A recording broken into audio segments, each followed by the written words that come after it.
नमस्कार मित्रों, welcome back to my YouTube channel.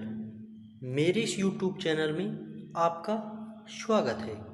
दोस्तों, मैं लेके आया हूँ हिंदी का प्रैक्टिस सेट जो आपके यूपी पुलिस री एग्ज़ाम और दोस्त आपके यूपीएसआई और यूपी ट्रिपल एससी अर्थात उत्तर भारत में होने वाले जितने भी एग्ज़ाम हैं और जिन भी एग्ज़ामों में हिंदी पूछी जाती है, यह प्रैक्टिस सेट सभी एग्ज़ामों के लिए आपके अति महत्वपूर्ण है। तो दोस्तों, समय व्यर्थ ना करते हुए आइए देखते हैं क्लास की ओर। तो यहाँ पे क्वेश्चन नंबर 1 है, भाषा की लघुत्तम सार्थक इकाई है। क्या पूछा दोस्तों? पूछा है लघुत्तम सार्थक इकाई। क्या? लघुत्तम सार्थक इकाई। शब्द, पद, ध्वनि, वाक्य। तो यहाँ पर आपका राइट आंसर हो जाएगा ऑप्शन नंबर ए, शब्द। शब्द ये सार्थक इकाई होती है। क्या दोस्तों? ये सार्थक इकाई होती है। सार्थक का अर्थ होता है जिसका अर्थ हो। क्या? जिसका अर्थ हो। क्या? जिसका अर्थ हो। और यदि ध्वनि को पूछता है तो ध्वनि होती है भाषा की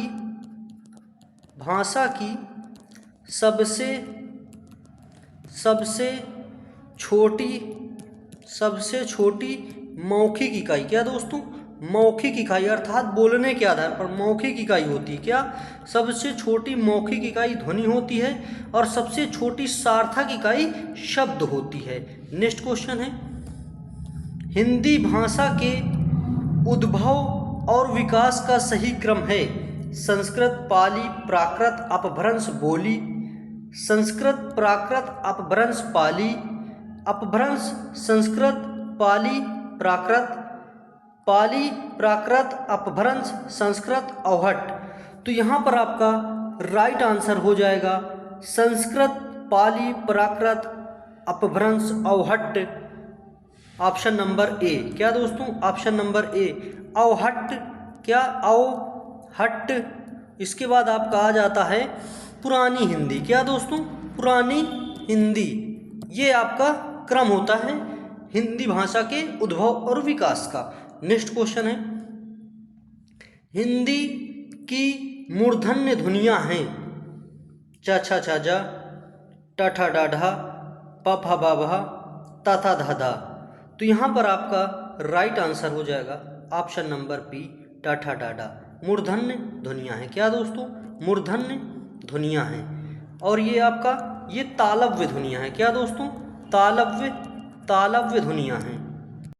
और आपका ये आपका हो जाएगी दंतौष्ठ ध्वनियाँ। कौन सी दोस्तों? दंतौष्ठ ध्वनियाँ। और ये आपका हो जाएगा ओष्ठ ध्वनियाँ। क्या दोस्तों? ओष्ठ ध्वनियाँ। नेक्स्ट क्वेश्चन है, ट ड ढ ध्वनियों के विषय में कौन सा कथन अशुद्ध है? क्या? अशुद्ध बताना है।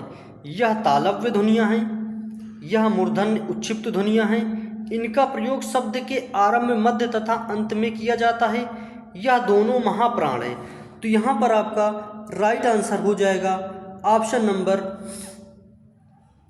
सी। क्या दोस्तों? ऑप्शन नंबर सी, इनका उपयोग आरंभ में कभी नहीं किया जाता। क्या दोस्तों? इनका उपयोग आरंभ में कभी नहीं किया जाता। और इन्हें क्या बोलते? क्या हैं? इन्हें उच्छिप्त ध्वनि बोलते हैं। कौन सी?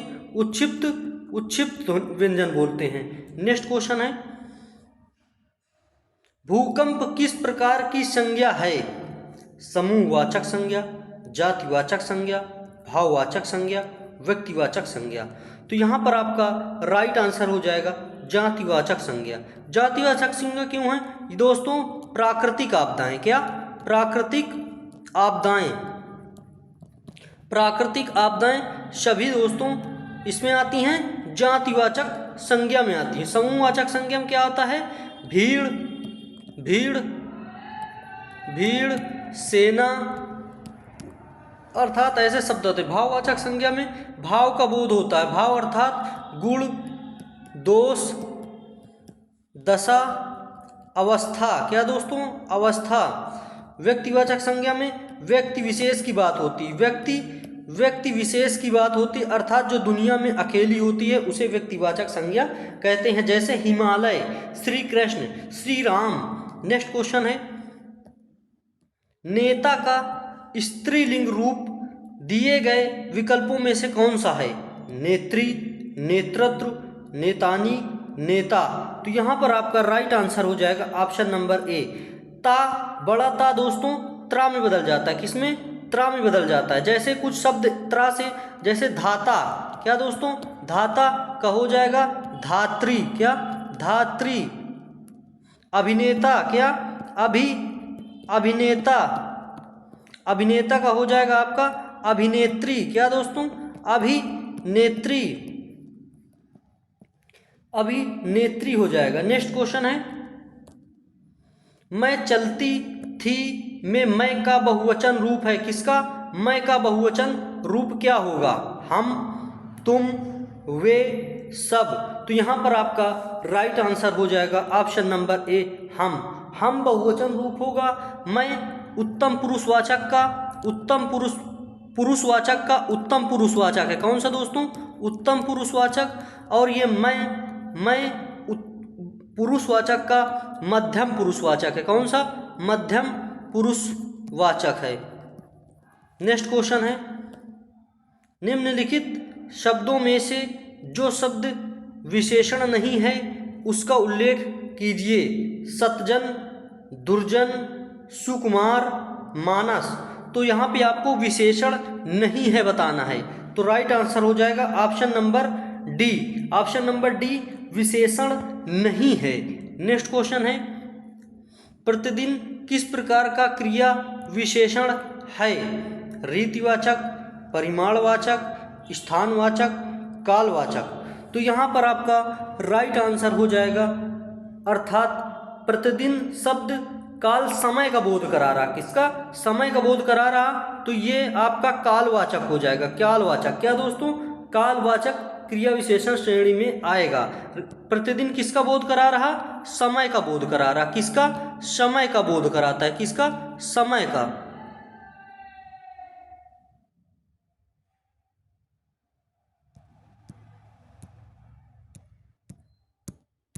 नेक्स्ट क्वेश्चन है यहाँ पे आपका, निम्नलिखित वाक्यों में अकर्मक क्रियार्थक वाक्य है।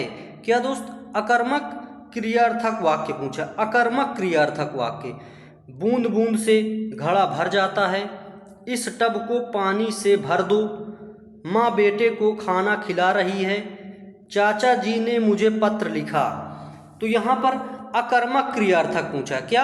अकर्मक क्रियार्थक। तो ऑप्शन नंबर ए, बूंद बूंद से घड़ा भर जाता है, अकर्मक क्रियार्थक वाक्य है।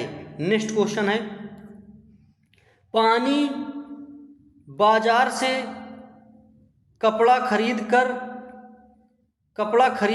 कारक बताइए।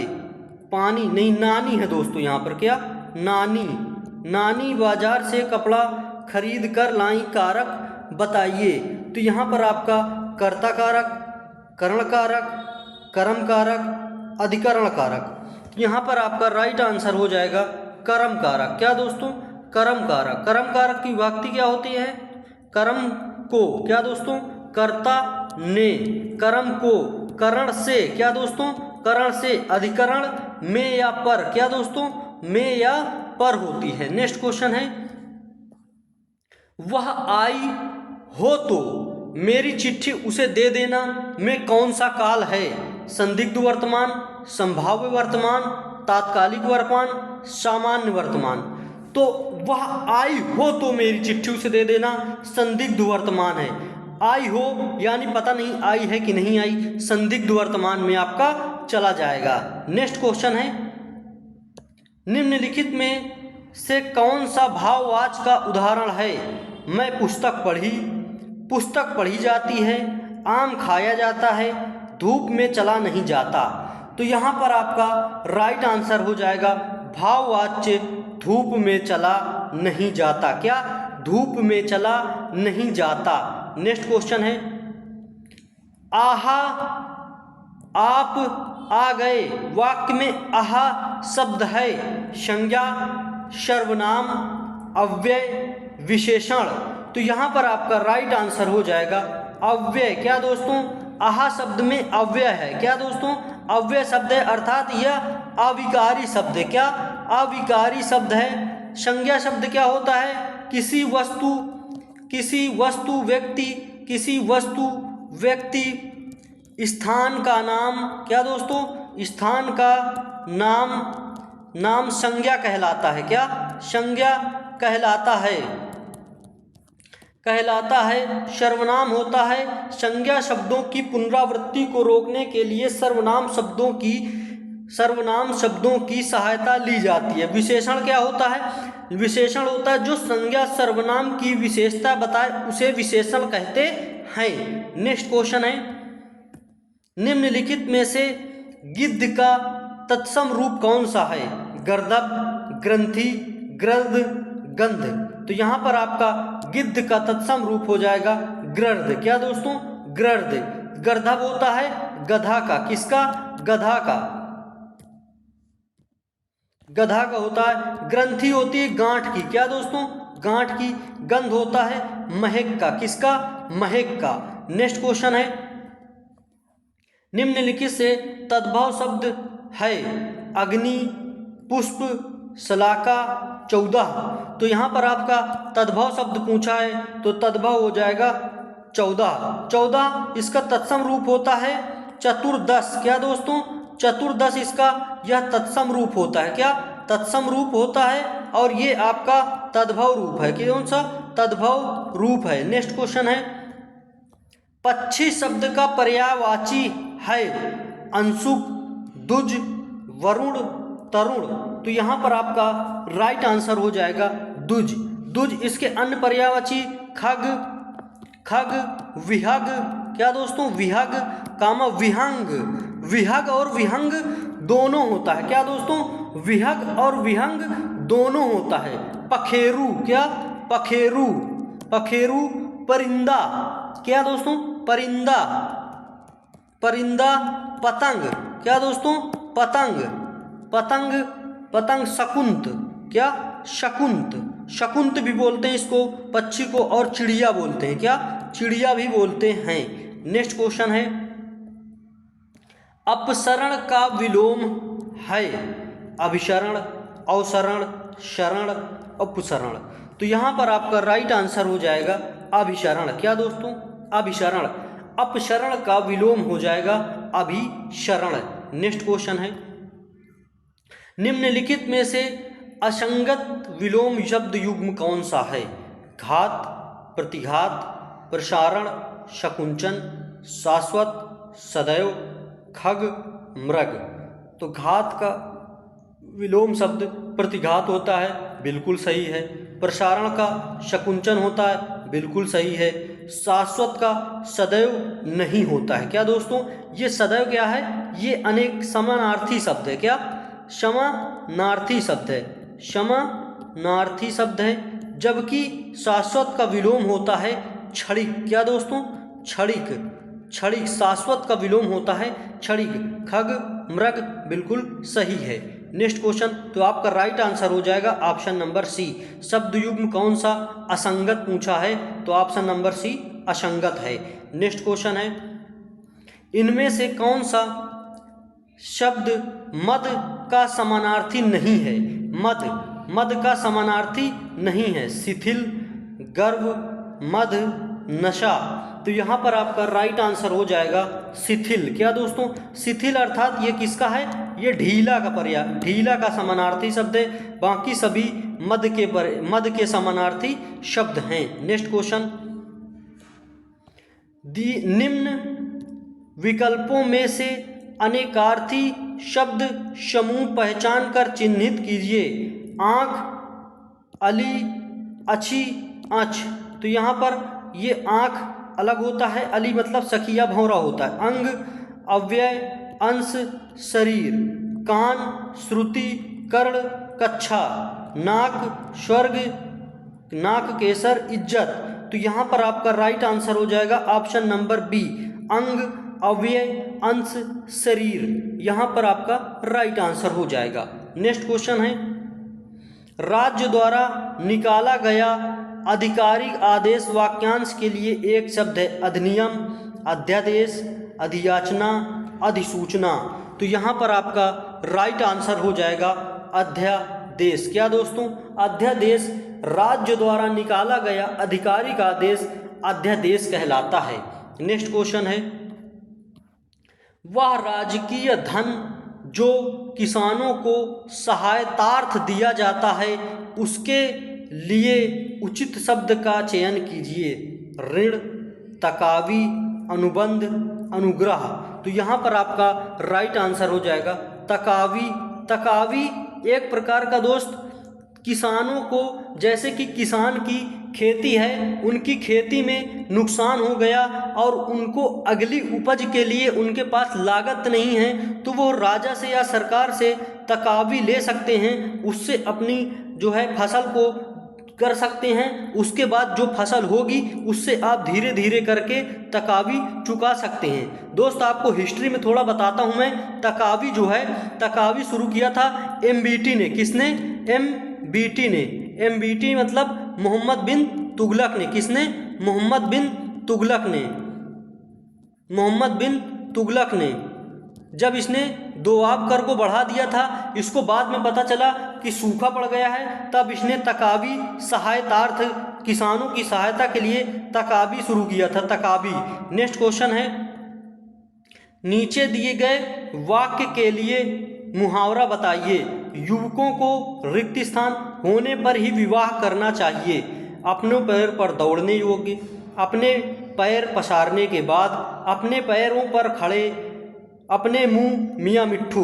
तो यहाँ पर आपका राइट आंसर हो जाएगा ऑप्शन नंबर सी, अपने युवकों को अपने पैरों पर खड़े होने पर ही विवाह करना चाहिए।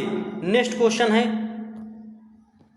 का बरखा जब कृषि सुखाने तब कहा जाता है जब कोई काम समय पर ना हो, समय को व्यर्थ गवा दिया जाता हो, समय का लाभ ना उठाता हूँ, समय का पालन करता हूँ। तो यहाँ पर आपका राइट आंसर हो जाएगा ऑप्शन नंबर ए, काम समय पर ना होना। अर्थात जब काम समय पर नहीं होता तो का बरखा जब कृषि सुखाने, अर्थात किसान कहता है कि जब हमारी खेती सुखा गई तब तुम बरसे तो क्या बरसे? इंद्रदेव से। तो यहाँ पर वही कहा गया है कि जब हमारा कोई काम बिगड़ गया, यानी समय से काम नहीं हुआ, उसके बाद काम हुआ तो क्या मतलब है? तो इसीलिए कहा गया है काम समय पर ना होना। नेक्स्ट क्वेश्चन है, द्रौपदी का चीर का क्या अर्थ है? नारी का अपमान करना, शर्मनाक कार्य करना, कभी समाप्त ना होना, सुंदर स्त्री। तो यहाँ पर आपका राइट आंसर हो जाएगा कभी समाप्त ना होना। क्या? द्रौपदी का चीर का अर्थ हो जाएगा कभी समाप्त ना होना। नेक्स्ट क्वेश्चन है, मनुजात और मनुजात का अर्थ क्या है? मनुजात और मनुजात का अर्थ क्या है? मनुजात का अर्थ होता है मनुपुत्र। क्या दोस्तों? मनुष्य जात और राक्षस। मनुष्य जात नरभक्षक और राक्षस। तो ऑप्शन नंबर ए राइट हो जाएगा, मनुष्य जात और राक्षस। मनु जात का अर्थ होता है मनुष्य जात, मनुजात का अर्थ होता है राक्षस। मनुजात का अर्थ होता है मनुष्य जात, लेकिन मर्यादा नहीं होता। ऑप्शन नंबर बी नहीं राइट होगा, ये सी नहीं, डी नहीं, तो ऑप्शन नंबर ए राइट हो जाएगा। नेक्स्ट क्वेश्चन है, परिक्रमा में उपसर्ग है आ, पा, पर, परी। तो उपसर्ग आपसे पूछा है ऑप्शन नंबर डी। क्या दोस्तों? Option number E D. ये शब्द के आरंभ में लगते हैं। कहाँ? आरंभ में लगते हैं। नेक्स्ट क्वेश्चन है, आहट, आवट, आस आदि किस प्रकार के तद्धित प्रत्यय हैं? कृतवाच्य, कर्मवाच्य, भाववाच्य, संबंधवाच्य। तो यहाँ पर आपका राइट आंसर हो जाएगा ऑप्शन नंबर सी, भाववाचक तद्धित प्रत्यय हैं। नेक्स्ट एंड लास्ट क्वेश्चन है, अन्यान अन्यान्य शब्द का संधि विच्छेद है। आ प्लस न्याय, अन्य प्लस अन्य, अन्न प्लस यान्य, अन्य प्लस आन्य। तो यहाँ पर आपका राइट आंसर हो जाएगा अन्य प्लस अन्य। क्या दोस्तों? अन्य प्लस अन्य। यहाँ पर कौन सी संधि है? क्या दोस्तों? कौन सी संधि है? कौन सी, इसमें कौन सी संधि है? क्या दोस्तों? कौन सी संधि है? ये आपको होमवर्क अर्थात कमेंट बॉक्स में उत्तर देना है, इसमें कौन सी संधि है। तो यहाँ पर आपकी क्लास समाप्त होती है। दोस्त अगर वीडियो अच्छी लगे तो वीडियो को लाइक करें और रोजाना ऐसी वीडियो को देखने के लिए चैनल को सब्सक्राइब करें। और यदि आप PDF प्राप्त करने चाहते हैं तो हमारे डिस्क्रिप्शन बॉक्स में लिंक दी हुई है, उस पर टेलीग्राम चैनल से PDF प्राप्त कर सकते हैं। जय हिंद, जय भारत, वंदे मातरम, भारत माता की जय, नमस्कार।